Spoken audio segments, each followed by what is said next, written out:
서울의 한 구석, 이제는 번듯한 상점보다 노점상과 거리의 악사들이 더 많이 자리를 차지한 가리봉의 낡은 재래시장이 있었다. 그 시장은 도시의 변두리로 밀려난 사람들의 임시 정거장 같은 곳이었다. 유모차를 밀며 꾸벅꾸벅 조는 리어카꾼, 싸구려 물건을 펼쳐놓은 행상인, 그리고 음식물 쓰레기통을 뒤져 허기를 채우는 노숙자까지. 그날 밤 11시가 넘은 시각, 시장의 소음은 대부분 잦아들고 있었다. 희미한 네온 불빛을 내뿜는 작은 포장마차 몇 군데만이 겨우 어둠을 밀어내고 있었다. 저 멀리서 경찰 순찰차의 사이렌 소리가 희미하게 들려오더니 점점 가까워졌다. 경찰대학을 갓 졸업한 젊은 경찰 2명이 야간 순찰을 돌고 있었다. 그중 하나의 이름은 박진우 순경, 그는 주변에서 오만하기로 소문난 인물이었다. 경찰 제복을 입은 순간부터 그는 권력을 과시하는데 여념이 없었다. 그에게 경찰이란 존경받고 심지어 두려움의 대상이 될 권리를 가진 존재였다. 그의 파트너인 이민준 순경은 비교적 과묵했지만 때로는 진우의 강압적인 방식에 휩쓸리곤 했다. 순찰차가 시장 모퉁이를 지날 때 그들의 눈에 낡은 골판지 상자 더미 옆에 웅크리고 앉은 초라한 행색의 여자가 들어왔다. 머리는 산발이었고 얼굴은 때에 절어 있었으며 마치 정신이 나간 사람처럼 혼잣말을 중얼거리고 있었다. 주변 상인 몇몇은 이미 그 여자의 존재에 익숙했다. 그들은 여자를 가리봉 미친 여자라고 불렀다. 그녀는 시장을 정처 없이 배회하며 때로는 의미를 알 수 없는 고함을 지르거나 혼자 웃기도 했다. 대부분의 사람들은 그녀를 피했다. 사실 그녀가 누구에게도 해를 끼친 적은 거의 없었음에도 말이다. 하지만 그날 밤, 박진우는 유독 심기가 불편했다. 그는 차에서 내려 여자에게 다가가 경멸적인 눈빛으로 쏘아보았다. 어이, 미친 여자. 이 밤중에 여기서 뭐 하는 거야? 사람들 겁주지 말고 썩 꺼져. 진우가 여자 옆에 놓인 골판지 상자를 발로 뻥차며 말했다. 여자는 그를 흘끗 쳐다볼 뿐 다시 고개를 숙이고 나직이 무언가를 중얼거렸다. 물으면 대답해야 할 거 아냐, 진우가 소리쳤다. 그는 망설임 없이 여자의 다리를 툭 찼다. 여자는 휘청했지만 저항하지 않았다. 민주는 파트너의 행동에 약간 불안감을 느꼈다. 진우야, 그만해. 그냥 정신이 온전치 않은 사람인데 뭐. 아무 짓도 안 하잖아. 하지만 진우는 오히려 더 의기양양해졌다. 바로 이런 것들이 도시를 더럽히는 거야? 우리 경찰은 이런 쓰레기들부터 길거리에서 깨끗하게 치워야 할 의무가 있다고. 아직 문을 닫지 않은 포장마차에서 술을 마시던 몇몇 상인들이 그쪽을 쳐다보았다. 어떤 이는 고개를 저었고 어떤 이는 소곤거렸다. 쯧쯧, 불쌍하게. 가만히 있는 사람을 왜 건드려? 여자는 기묘한 눈빛으로 진우를 올려다보았다. 언뜻 보기에는 텅 비어있는 것 같았지만 조금 더 자세히 들여다보면 그 혼돈 뒤에 숨겨진 날카로운 시선이 있었다. 마치 상대를 평가하고 측정하고 심지어는 기록하고 있는 듯한 눈빛이었다. 진우는 그것을 알아채지 못했다. 그의 눈에는 그저 무력한 미친 여자 한 명이 보일 뿐이었다. 여자를 걷어찬 뒤 진우는 만족스러운 표정으로 순찰차로 돌아갔다. 가자, 민준아. 이런 쓰레기한테 시간 낭비할 거 없어. 여자는 움직이지 않았다. 그녀는 다시 고개를 숙였지만 입가에는 희미한 미소가 걸려 있었다. 경찰이 떠나고 몇 분 뒤 여자는 천천히 몸을 일으켰다. 그녀의 움직임은 아까의 불안정한 모습과는 완전히 다른 차분하고 절제되어 있었다. 그녀는 낡은 비닐봉지 안에서 무언가를 꺼냈다. 이상한 암호들로 가득 찬 작은 수첩이었다. 그녀는 무언가를 짧게 기록하고는 다시 수첩을 품 안에 깊숙이 밀어넣었다. 그 모습을 멀리서 지켜보던 한 상인이 나직이 중얼거렸다. 어라, 이상하네. 진짜 미친 사람 같지가 않은데? 사실 그녀는 미친 여자가 아니었다. 그녀의 본명은 강수아, 경찰대학을 수석으로 졸업한 엘리트이자 몇 달째 이 시장에서 위장 잠입 수사 중인 정보가 소속의 베테랑 형사였다. 그녀의 임무는 낡은 시장을 거래 장소로 이용하는 거대 마약 조직을 소탕하는 것이었다. 이 임무를 위해 수아는 모두에게 자신이 정말로 정신이 나간 사람이라고 믿게 만들어야 했다. 그녀는 기꺼이 더러운 곳에서 잠을 자고 남이 버린 음식을 먹고 주변 사람들의 멸시와 조롱을 감내했다. 하지만 그날 밤 박진우의 난폭한 행동 때문에 그녀의 위장은 거의 탈로 날 뻔했다. 조금이라도 과하게 반응했다면 정체가 의심받을 수 있었다. 가만히 당하고만 있으면 위장은 계속될 수 있었지만 방금처럼 거친 폭력을 견뎌낼 육체적, 정신적 고통은 오롯이 그녀의 몫이었다. 수아는 알고 있었다. 위장 잠입 기간이 길어질수록 그녀는 최종 목표에 더 가까워지고 있었다. 그 목표는 시장 주변에서 자주 거래를 한다는 마약 조직의 중간 보스, 최동철이었다. 다음 날 아침, 시장은 다시 활기를 띠었다. 과일과 채소를 파는 상인들, 헌 옷을 파는 노점상들이 길을 가득 메웠다. 수아는 다시 미친 여자 역할을 시작했다. 그녀는 비틀거리는 걸음으로 걸었고 머리는 여전히 헝클어진 채로 내버려 두었다. 아침 순찰을 돌던 진우가 또다시 그녀를 발견했다. 이번에는 그저 코웃음을 칠 뿐이었다. 저런 미친 여자가 돌아다니니 도시 이미지만 나빠지지. 정신병원에나 쳐넣어야 하는데 하지만 한나이 든 상인이 그를 타일렀다. 경찰 양반, 그냥 놔두셔. 누굴 해치는 것도 아니고 딱하기만 하구먼. 진우가 눈을 부라렸다. 아저씨가 저 여자 편드는 겁니까? 저런 사람들은 언제 돌변해서 위험한 짓을 할지 모르는 겁니다. 민주는 불편한 마음으로 잠자코 있었다. 그의 마음속에서는 의문이 싹트고 있었다. 왜 저 여자는 보통의 정신질 환자와 달라 보일까? 그 눈빛에는 무언가 사람을 망설이게 하는 힘이 있어. 그날 밤 시장이 한산해지자 수아는 어두운 구석으로 몸을 옮겼다. 쌓아놓은 포대더미 뒤에서 검은 재킷을 입은 남자가 다가왔다. 그는 수아의 비밀 연락책이자 멀리서 그녀를 감시하고 지원하는 정보팀 요원이었다. 오늘 보고는 이 남자가 속삭였다. 수아는 작은 수첩을 건넸다. 타객의 움직임이 활발해졌습니다. 내일 밤 대량의 물건이 들어올 겁니다. 장소는 전과 동일하게 시장 뒤편 폐창고입니다. 이 남자는 고개를 끄덕였다. 조심해. 정체가 탈로 나지 않도록. 어제 그 순찰 경찰이 또 문제를 일으키면 즉시 보고해. 수아는 잠시 침묵하다가 한숨을 내쉬었다. 그 오만한 경찰 때문에 위장이 망가질 뻔했습니다. 하지만 괜찮습니다. 제가 통제할 수 있습니다. 한편 박진우는 수아의 존재가 점점 더 거슬리기 시작했다. 그에게 공공장소에서 배회하는 정신나간 여자는 수치 그 자체였다. 그는 수아를 시장에서 깨끗하게 치워버릴 계획을 세웠다. 강제로 경찰서에 연행하든 정신병원으로 보내든 어떻게든 눈앞에서 사라지게 만들 생각이었다. 그는 자신의 그런 행동이 정보팀이 수개월에 걸쳐 공들여온 거대한 작전을 물거품으로 만들 수 있다는 사실을 전혀 알지 못했다. 민준의 의심은 깊어지고 있었다. 진우가 수아를 발로 찼던 그날 밤 이후로 그는 그 여자의 얼굴을 잊을 수가 없었다. 분명 초라하고 더러웠으며 행동도 이상했지만 무언가 달랐다. 민준은 순찰팀으로 오기 전 잠시 강력반에서 근무한 경험이 있었다. 그 경험을 통해 그는 위장하는 사람의 눈빛과 정말로 정신을 놓은 사람의 눈빛을 구별할 줄 알았다.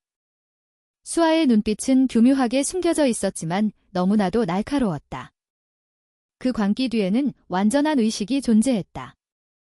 진우가 아침 순찰 후 포장마차 상인과 농담을 주고받는 동안 민주는 조용히 쓰레기통에서 남은 빵 조각을 줍는 수아를 관찰했다. 그녀의 움직임은 느렸지만 조심스러웠다. 심지어 아직 먹을 만한 것들을 골라내어 비닐봉지에 차곡차곡 담기까지 했다. 정신 나간 사람이 어떻게 저렇게 음식을 고를 수 있지? 민주는 속으로 중얼거렸다. 다음 날 밤 진우가 일찍 퇴근하는 바람에 민주는 혼자 순찰을 돌게 되었다. 시장 주변을 돌던 그는 수아가 시장 뒤편의 낡은 창고 쪽으로 걸어가는 것을 보았다. 여자는 평소처럼 중얼거리며 쪼그려 앉는 등 이상한 행동을 했지만 이따금씩 걸음을 멈추고 경계심 가득한 눈으로 주위를 살폈다. 민주는 멀리서 조심스럽게 그녀를 뒤따랐다. 그는 수아가 옷 속에서 무언가를 꺼내는 것을 목격했다. 바로 그 작은 수첩이었다. 수아는 무언가를 빠르게 적고는 다시 숨겼다. 그러고는 다시 웅크리고 앉아 미친 사람 행세를 했다. 민주는 충격에 휩싸였다. 이건 미친 사람이 아니야? 정보원 혹은 형사다 하지만 그는 섣불리 행동하지 않았다. 만약 자신의 판단이 틀렸다면 위험해질 수 있었다. 그는 즉각적인 조치 대신 좀 더 오랫동안 상황을 지켜보기로 결정했다. 한편 수아는 연락책으로부터 내일 밤 외부에서 대량의 마약이 들어온다는 정보를 입수했다. 물건은 폐창고에서 하역된 후 시장의 하위 조직원들을 통해 여러 거점으로 유통될 예정이었다. 최종 목표는 교활하기로 소문난 중간 보스 최동철이었다. 그는 직접 전면에 나서는 일이 드물었지만 한 번 나타날 때마다 거액의 거래가 이루어졌다.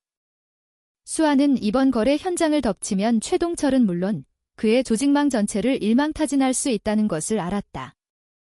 하지만 한 번의 실수로 위장이 탄로나면 모든 것이 끝장날 위험 또한 존재했다. 다음 날 아침, 진우는 또다시 수아를 발견했다.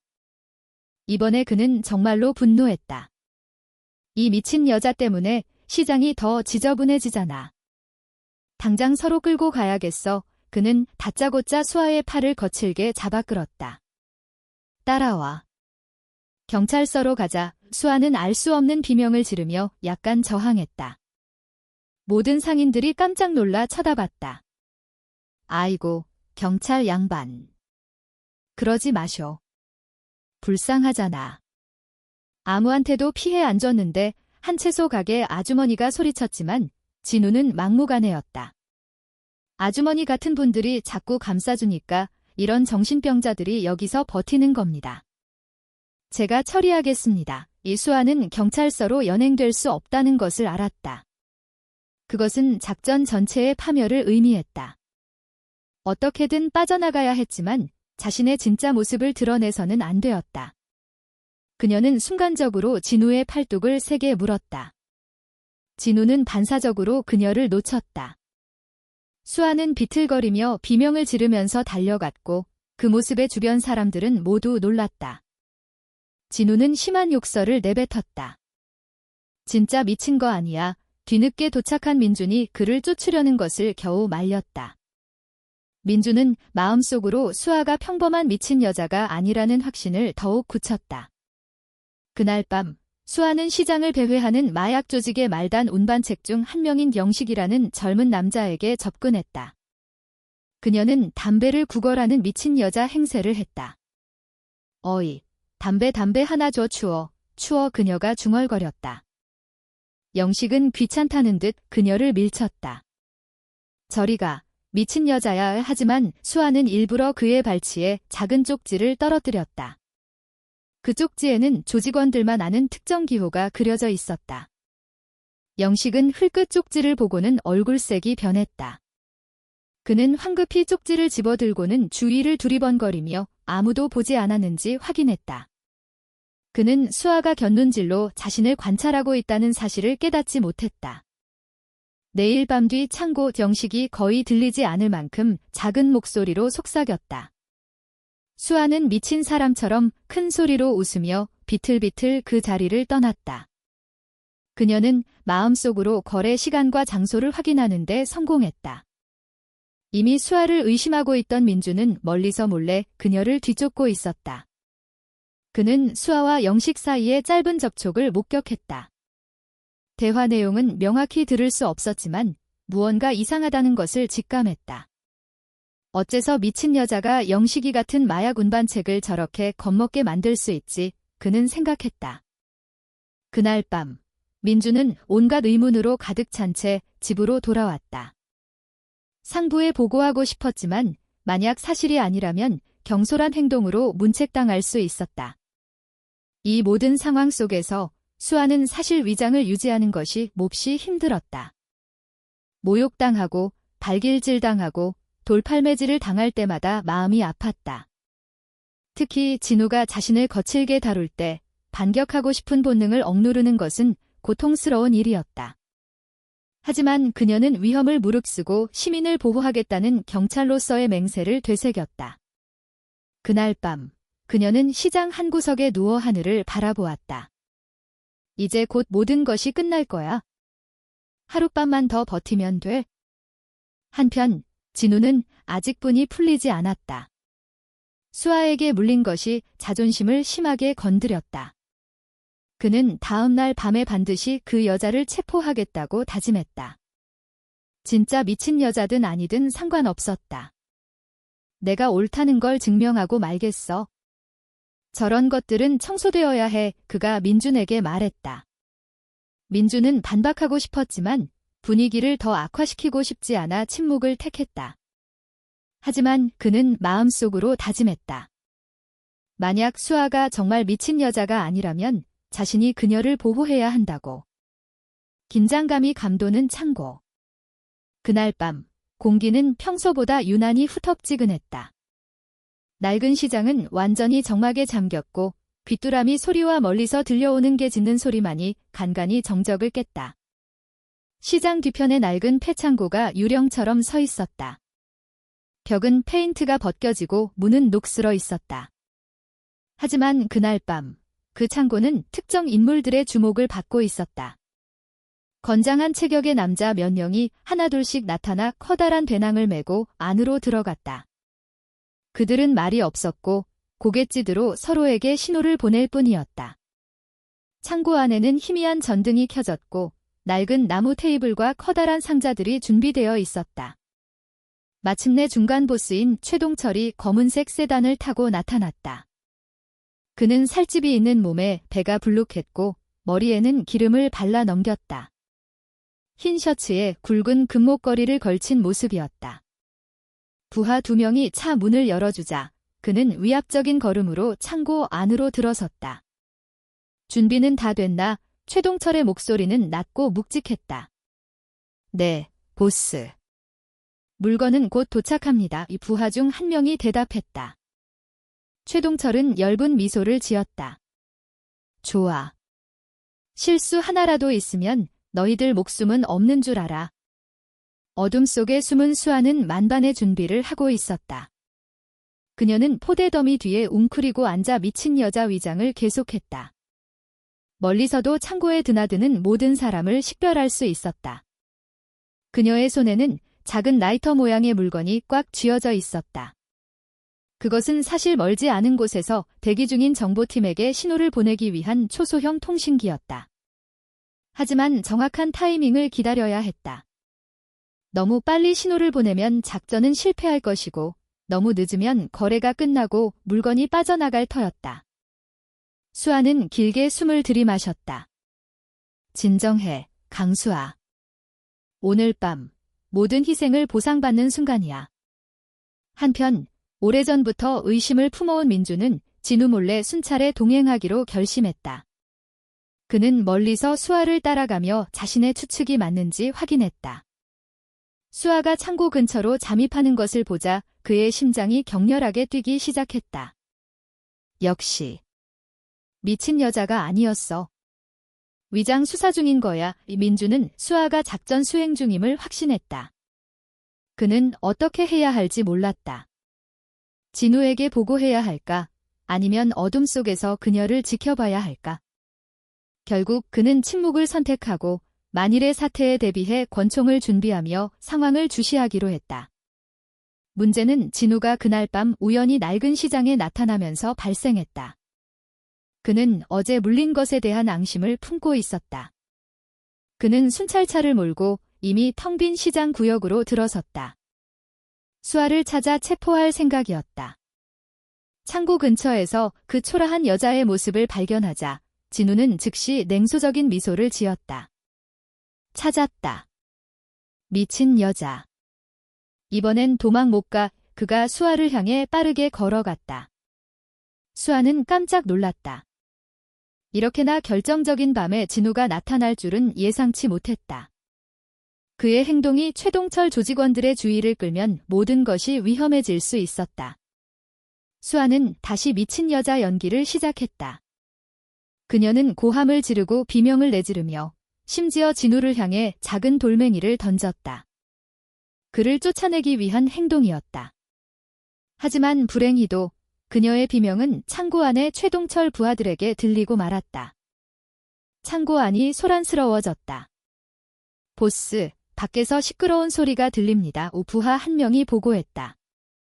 최동철이 미간을 찌푸렸다. 누구야? 경찰인가? 미친 여자랑 순찰 경찰인 것 같습니다. 보스, 최동철은 방해받는 것을 싫어했다. 빨리 확인해. 그냥 미친 여자면 쫓아버리고 경찰이면 처리해. 건장한 남자 2명이 창고 밖으로 나와 수아와 진우가 있는 곳으로 걸어왔다. 상황은 순식간에 팽팽해졌다. 진우는 아직 자신에게 닥친 위험을 깨닫지 못했다. 그의 관심은 오직 수아를 체포하는 데 쏠려 있었다. 따라와. 이번엔 진짜 서로 끌고 갈 테니까. 이 수아는 패닉에 빠졌다. 진우가 계속 고집을 부리면 모든 것이 엉망이 될 것을 알았다. 그녀는 땅에 떨어진 흙을 집어먹는 척하며 크게 웃더니 주의를 돌리기 위해 다른 방향으로 비틀거리며 달려갔다. 하지만 최동철의 부하 2명이 이미 그들을 발견한 후였다.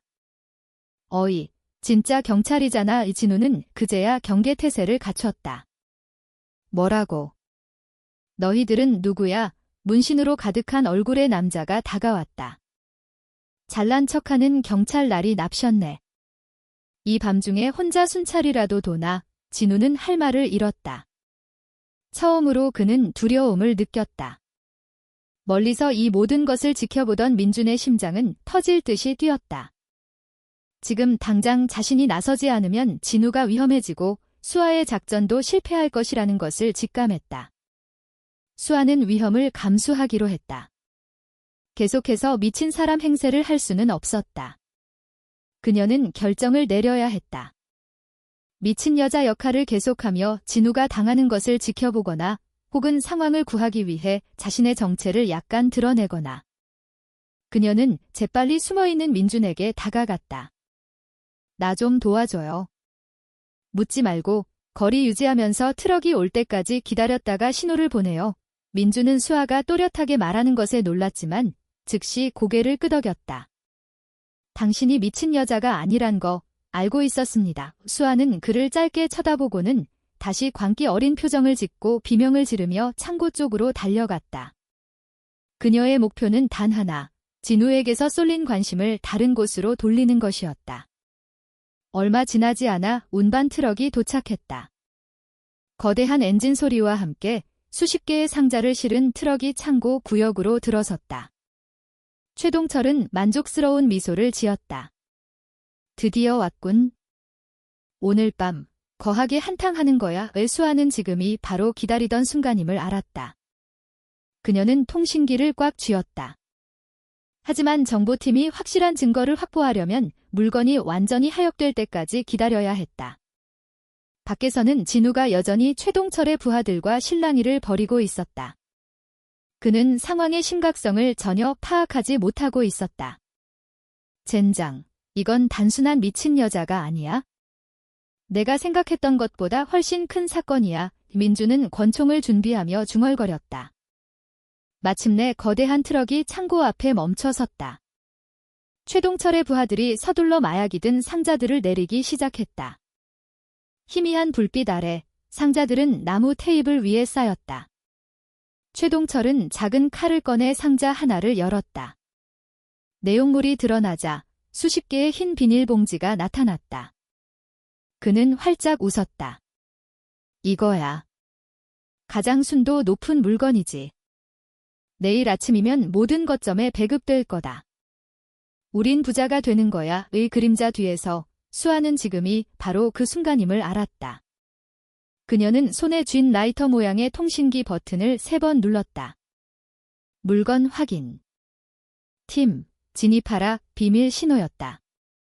신호가 전달되자마자 골목길에서 재빠른 발소리가 들려왔다. 사복 차림의 형사 10여 명이 창고를 덮쳤다. 경찰이다. 움직이지 마. 최동철의 부하들은 모두 공황 상태에 빠졌다. 도망치려는 자, 흉기를 꺼내는 자들로 상황은 순식간에 아수라장이 되었다. 최동철은 경악했다. 빌어먹을.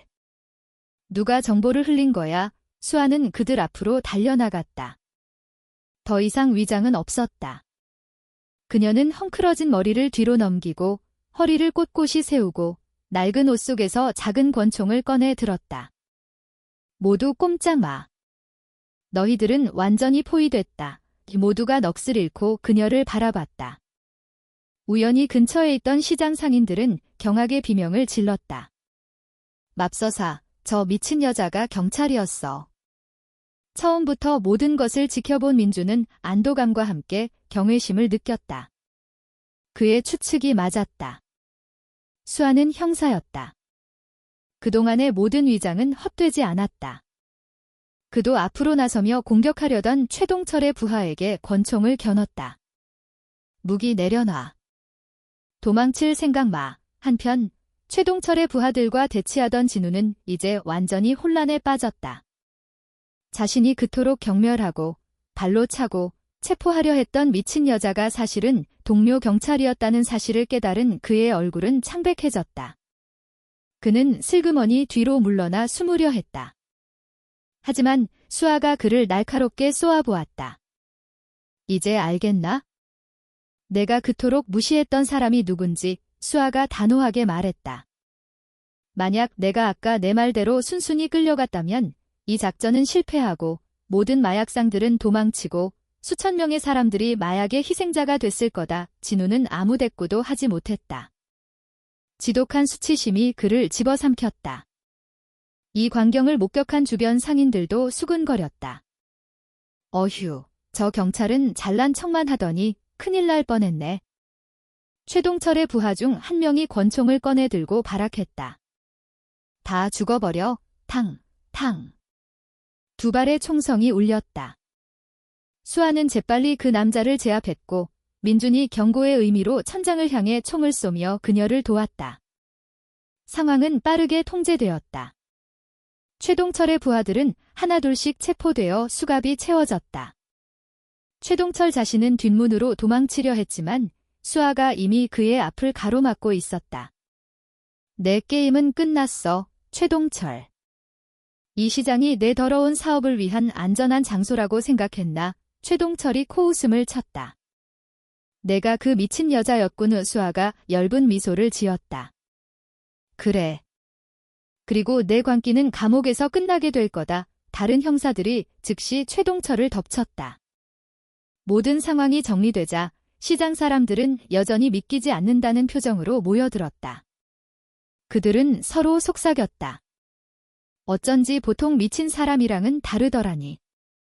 형사님이었구나. 한 나이 든 상인이 수아에게 다가왔다. 아가씨, 미안해요. 우리가 오해했어? 진짜 미친 사람인 줄 알고 우리 모두를 지키려고 그렇게 고생한 줄도 모르고 수아는 지친 미소를 지을 뿐이었다. 괜찮습니다, 아저씨. 그게 제 임무인거려. 민준이 수아에게 다가왔다. 만약 증인이 필요하면 제가 상부에 전부 설명할 준비가 되어 있습니다. 당신이 얼마나 노력했는지 제 눈으로 똑똑히 봤으니까요. 그런 삶을 어떻게 견뎠는지 정말 대단합니다. 수아가 고개를 끄덕였다. 고마워요, 민준 씨. 방금 당신의 도움이 없었다면 실패했을지도 모릅니다. 진우는 구석에 홀로 서 있었다. 그의 얼굴은 어두웠다. 그는 많은 사람들 앞에서 발가벗겨진 기분이었다. 그가 자랑하던 모든 오만함과 자존심은 이제 비웃음거리가 되어 돌아왔다. 수아가 그에게 다가갔다. 너는 미친 여자가 도시를 더럽힌다고 했지? 이제 알겠나?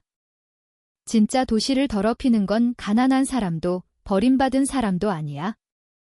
불법적인 돈으로 사회를 파괴하는 너희 같은 악당들이지. 진우는 고개를 숙인 채 수아의 눈을 마주치지 못했다.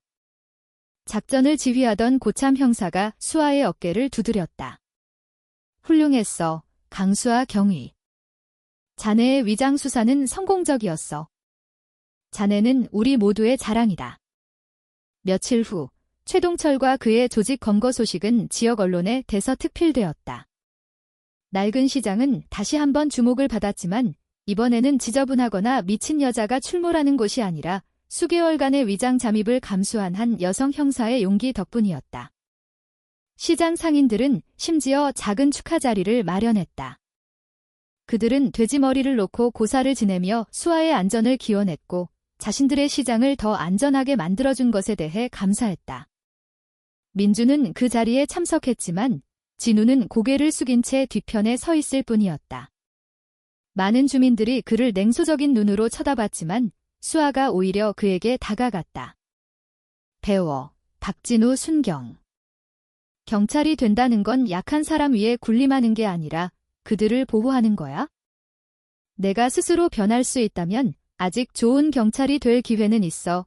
진우는 눈시울이 붉어진 채 수아를 바라보았다. 그는 처음으로 자신의 오만함이 스스로를 얼마나 부끄럽게 만들었는지 뼈저리게 깨달았다. 수아는 모두를 향해 미소를 지었다. 저는 이제 이곳을 떠나야 할지도 모릅니다. 하지만 이 시장을 부탁드립니다. 다시는 내부에서부터 망가지는 일이 없도록 지켜주세요. 주민들이